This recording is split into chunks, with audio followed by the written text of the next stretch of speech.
Assalamualaikum warahmatullahi wabarakatuh. Perkenalkan, nama saya Sri Wayuni. Saya berasal dari PGMI 02 2018 dengan NIM 1810201055 mata kuliah pendalaman PKNMI dengan dosen pengampu yaitu Joko Rohadi Wibowo MPDI. Di sini saya akan memberikan materi tentang ruang lingkup PKN. Di sini saya untuk memenuhi UAS mata kuliah pendalaman PKNMI. Disimak ya, kan PKN. Pendidikan kewarganegaraan adalah program pendidikan berdasarkan nilai-nilai Pancasila sebagai wahana untuk mengembangkan dan melestarikan nilai luhur dan moral yang berakar pada budaya bangsa yang diharapkan menjadi jati diri yang diwujudkan dalam bentuk perilaku dalam kehidupan sehari-hari. Para peserta didik, baik sebagai individu, sebagai anggota masyarakat, dan ciptaan Tuhan Yang Maha Esa, pendidikan kewarganegaraan merupakan salah satu mata pelajaran yang diberikan dalam pendidikan formal untuk membina sikap moral peserta didik agar memiliki karakter dan berkepribadian yang positif sesuai dengan nilai-nilai Pancasila. Jadi, hakikat pendidikan kewarganegaraannya itu ada dua. Yang pertama itu program pendidikan berdasarkan nilai-nilai Pancasila sebagai wahana untuk mengembangkan dan melestarikan nilai luhur dan moral yang berakar pada budaya bangsa yang diharapkan menjadi jati diri yang diwujudkan dalam bentuk perilaku dalam kehidupan sehari-hari. Dan yang kedua itu tentang sebuah mata pelajaran yang memfokuskan pada pembentukan diri yang beragam dari segi agama, sosiokultural, bahasa, usia, dan suku bangsa untuk menjadi warga negara Indonesia yang cerdas, terampil, dan berkarakter yang dilandasi oleh Pancasila dan Undang-Undang 1945. Karakteristik pendidikan kewarganegaraan. Jamara dan Zain Ihsan 2017 menyatakan bagian-bagian karakteristik pendidikan Pancasila dan kewarganegaraan sebagai berikut. Yang pertama, menekankan pada pemecahan masalah. Kedua, bisa dijalankan dalam berbagai konteks. Ketiga, mengarahkan siswa menjadi pembelajar mandiri, mengkaitkan materi belajar dengan konteks kehidupan siswa yang berbeda. Dan yang kelima, mendorong siswa untuk merancang dan melakukan kegiatan ilmiah. Yang keenam, memotivasi siswa untuk menerapkan materi yang telah dipelajari, menerapkan penilaian otentik.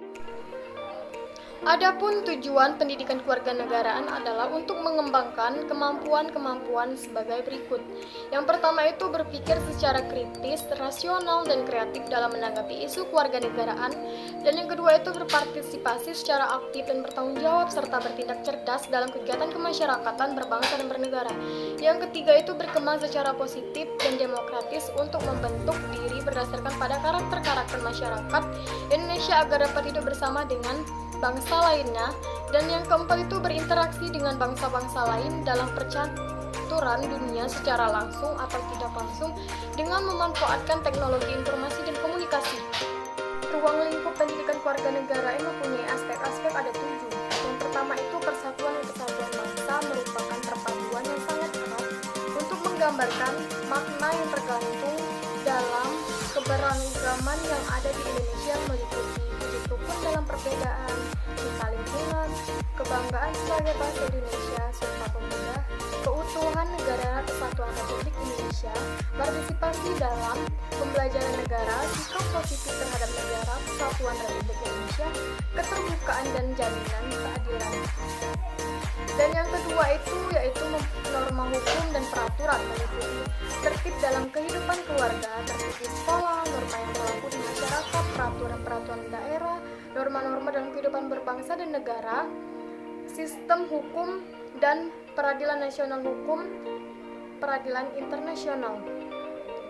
Yang ketiga itu hak asasi manusia adalah hak-hak yang melekat pada diri sendiri manusia sebagai karunia Tuhan Yang Maha Esa dan dari sejak dilahirkan ke dunia yang tidak dapat dicabut atau diganggu-gugat oleh siapapun, meliputi hak dan kewajiban anak dan kewajiban anggota masyarakat, instrumen nasional dan internasional HAM, penghormatan dan berlindung HAM.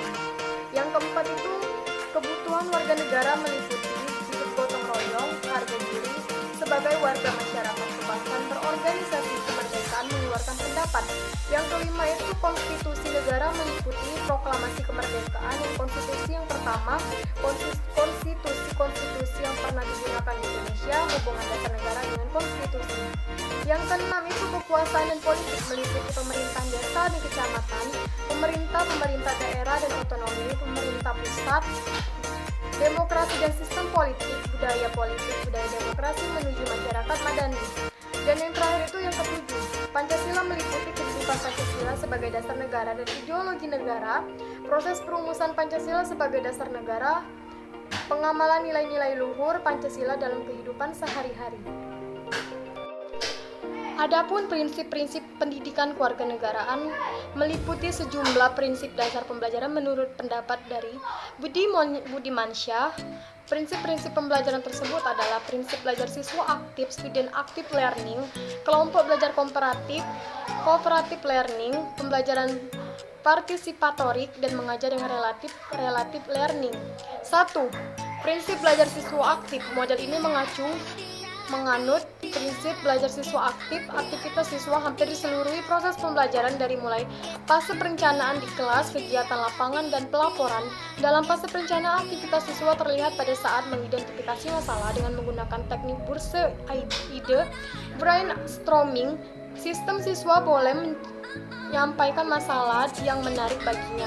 Di samping tentu saja yang berkaitan dengan materi pembelajaran, setelah masalah terkumpul, siswa melakukan voting untuk memilih satu masalah untuk kajian di kelas. Yang kedua itu tentang kelompok belajar kooperatif. Proses pembelajaran PKN juga menerapkan prinsip belajar kooperatif, yaitu proses pembelajaran yang berkas kerjasama.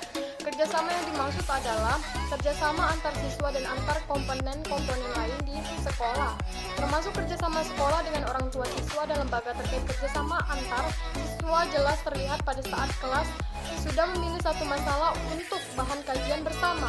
Yang ketiga itu tentang pembelajaran partisipatorik. Selain prinsip pembelajaran di atas, PKN juga menganut prinsip dasar pembelajaran partisipatorik. Sebagai melalui model ini, siswa belajar sambil melakoni, learning by doing. Salah satu bentuk pelakon itu adalah siswa belajar hidup berdemokrasi, sebab dalam tiap langkah model ini memiliki makna yang ada hubungannya dengan praktik hidup berdemokrasi. Dan yang keempat itu reactive teaching. Dalam prinsip ini lebih menekankan bagaimana guru menciptakan strategi agar murid mempunyai motivasi belajar. Oleh karena itu, guru harus situasi sehingga materi pembelajaran menarik, tidak membosankan. Guru harus mempunyai sensitivitas yang tinggi untuk segera mengetahui apakah kegiatan pembelajaran sudah membosankan siswa. Jika hal ini terjadi, guru harus segera mencari cara untuk menanggulanginya. Inilah tipe guru yang reaktif itu. Materi terakhir itu tentang ciri guru yang reaktif itu diantaranya sebagai berikut. Yang pertama, menjadikan siswa sebagai pusat kegiatan belajar.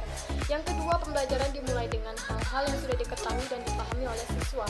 Yang ketiga, selalu berupaya membangkitkan motivasi belajar siswa dengan membuat materi pelajaran sebagai sesuatu hal yang menarik dan berguna bagi kehidupan siswa. Dan yang terakhir itu tentang segera mengenali materi atau metode pembelajaran yang membuat siswa bosan. Bila hal ini ditemu, ia segera menanggulanginya.